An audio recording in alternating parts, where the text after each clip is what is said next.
Bismillahir Rahmanir Rahim.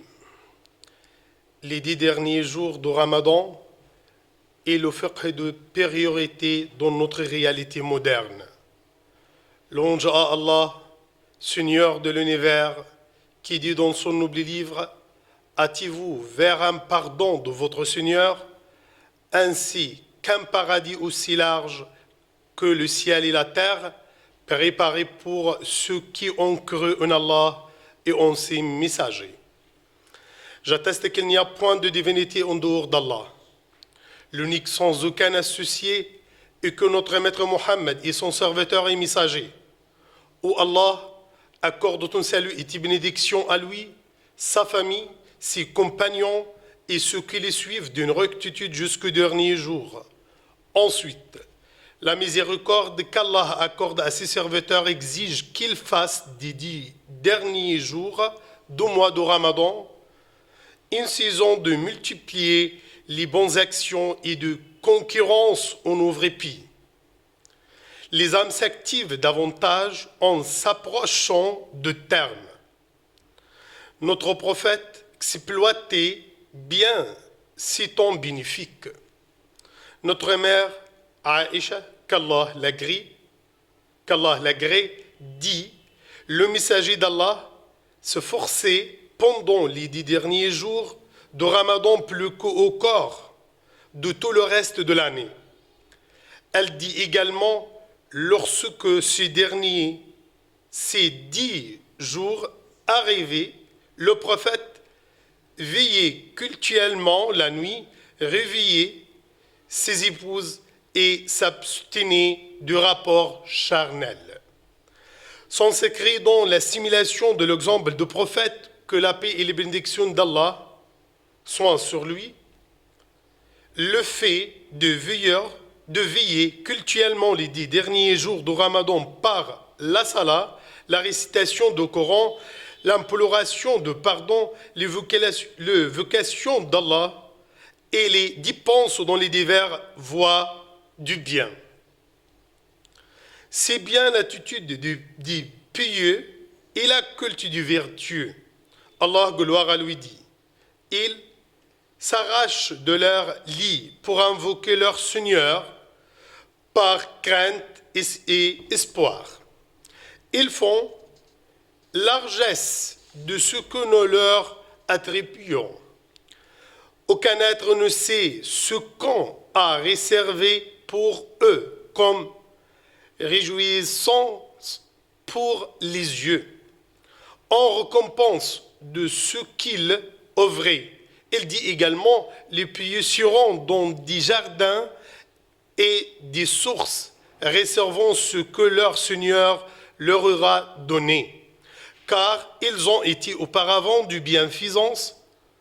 Ils dormaient bout la nuit, et aux dernières heures de la nuit, ils ont pleuré le pardon d'Allah. Notre prophète dit: souciez-vous de veiller cultuellement la nuit, c'est l'attitude des vertus avant vous, un rapprochement vers Allah, une immunité contre le péché, une absolution des mauvaises actions, et il chasse les maladies du corps. C'est Ramadan est le mois de franchissement de fou, où à chacune de ces nuits, Allah a dit: affranchir de l'enfer. Cet affranchissement se vit davantage dans les 10 derniers jours. L'absolution et le pardon accordé à ceux qui les implorent sont prioritaires au cours de ces 10 jours qui contiennent une nuit qu'Allah préféra à toutes les autres nuits. En l'occurrence, la nuit de grandeur. Le prophète, que la paix et les bénédictions d'Allah soient sur lui, dit détecter la nuit de grandeur dans les 10 derniers jours de Ramadan. Dans cette nuit solitaire, sommité de nuit, Allah révéla un livre immense, grandeur, via un ange. C'est glorieux à un prophète à place sublime, destiné à une grande communauté. Dans cette nuit, descendent les miséricordes et les bénédictions. Allah, gloire à lui, dit: nous l'avons certes fait descendre le Coran pendant la nuit d'Al-Qadr et qui te dira ce qu'est la nuit d'Al-Qadr. La nuit d'Al-Qadr est le meilleur que 1000 mois. Durant celle-ci descendent les anges ainsi que l'esprit par permission de leur Seigneur pour tout ordre. Elle est paix et salut jusqu'à l'apparition de l'aube. Le prophète, que la paix et les bénédictions d'Allah soient sur lui, dit « Quiconque veille cultuellement la nuit de grandeur, parfois et confiance en Allah, ses péchés antérieurs seront absous. » Nous affirmons que l'union de cœur et la réconciliation entre les gens sont la voie de l'agrément de bonnes œuvres, alors que les différents et conflits sont la voie de la privation. Surtout au corps de ces nuits bénies.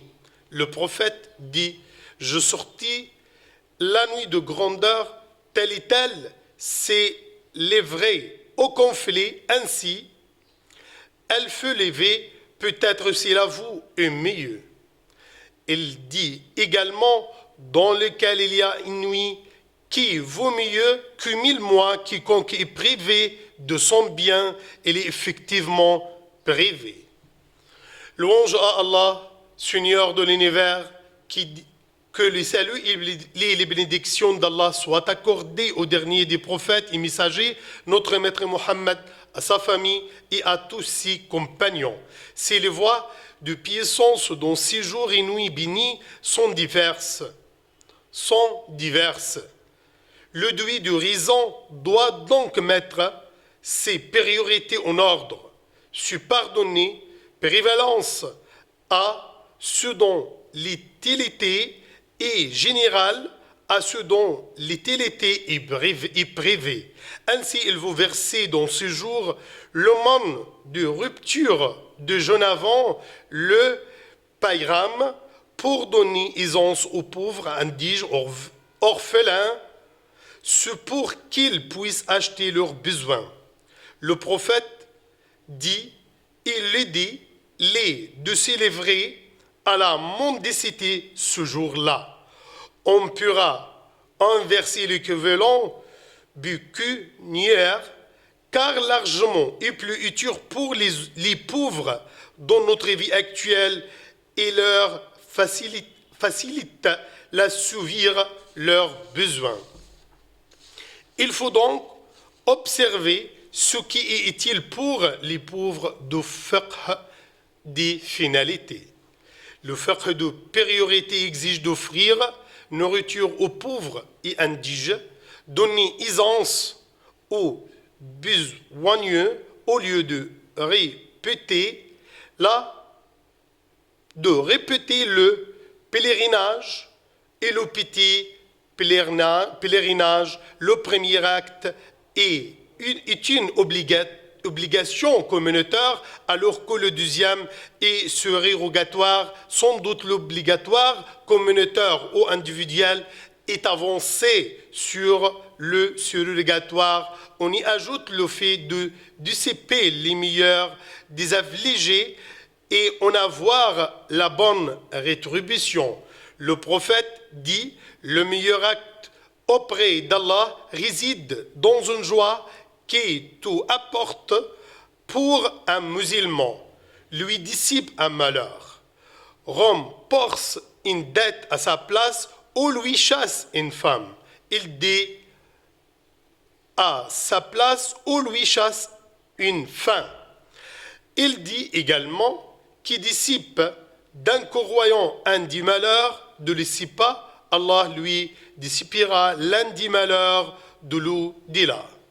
Ô Allah, agrée notre jeûne et notre veille cultuelle et protège notre Égypte et tous les pays du monde.